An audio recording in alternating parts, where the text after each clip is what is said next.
Good morning mga kahagis, magandang umaga sa inyo lahat. For today's vlog mga kahagis, ang gagawin ko po ay gagawa tayo ng beef pares mga kahagis. So ang gagawin ko po ngayon ay magbibinta tayo ng beef pares, no? So ang nakikita nyo ngayon mga kahagis is fats po ng baka o kaya mga litid ng baka, halo-halo po yan. So ayan po, nakikita nyo naman po, puro taba po yan. So panigurado lang po na malinis natin ng maayos ang taba ng baka, no? Malinis natin ng maigi para tanggal po ang mga dumi at kung ano-ano mga tagong dumi dyan sa loob, kaloob-looban ng mga taba. So litid po yan, taba. Hindi po purong taba po yung mga, may kasamang litid po. Ayan po. So napakasarap talaga pagka mayroon pong ganyan ang beef pares natin mga kahagis. Beef pares po, may mami po, may noodles po, may mami.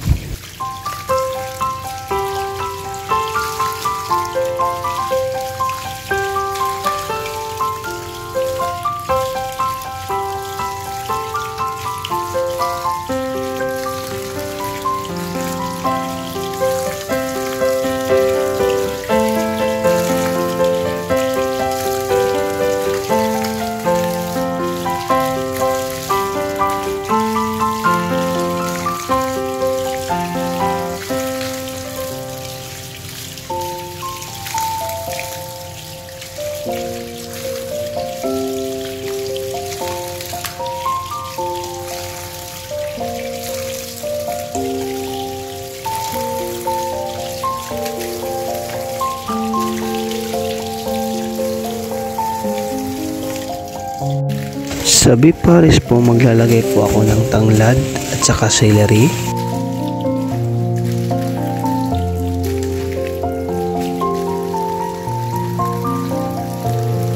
Leeks, onion leeks po.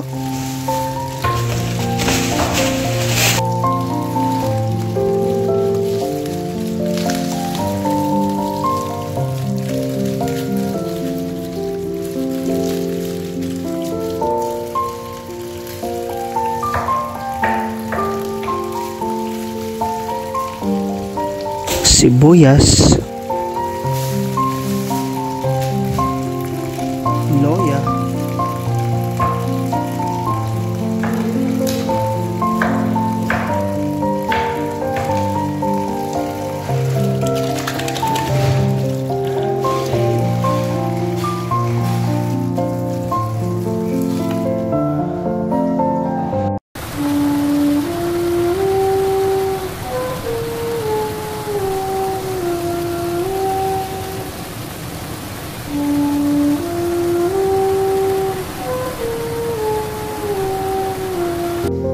sa isang buong kawali po magpapakulo po ako ng tubig at ilalagay ko po lahat po ng sangkotsa na sinasabi ko po kanina.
sila pong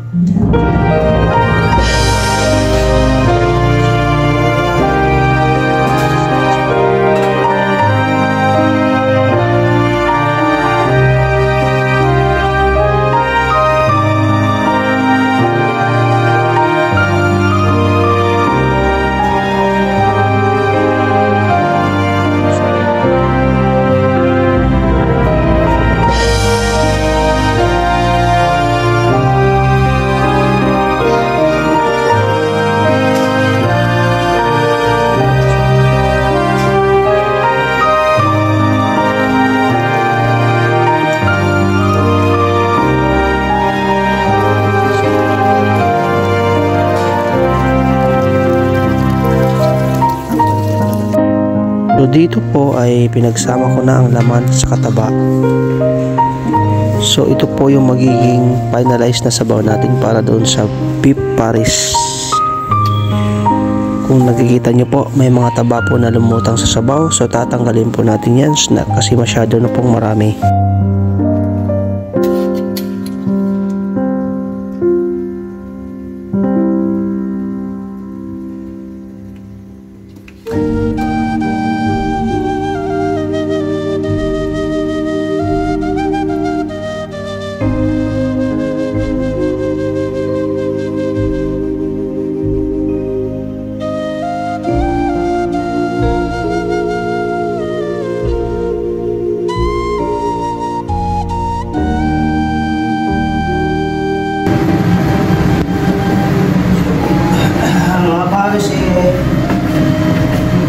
Inihiwalay ko po yung laman.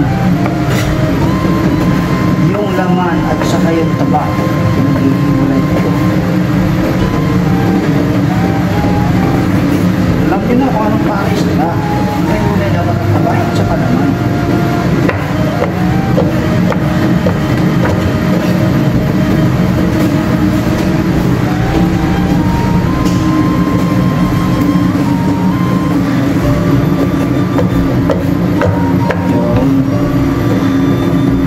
Nakita nyo yung taba mga guys, ito. Nakita yung taba. Oh, grabe. Nalaban. Oh. Sulit yung taba niya, sulit.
Pala ito yung full-time na job ko mga kahagis.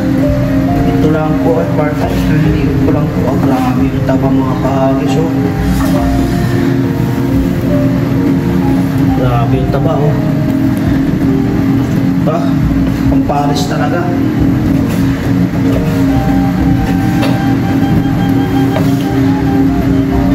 So ayun mga kahagis na pamparis talaga siya no. Pamparis talaga.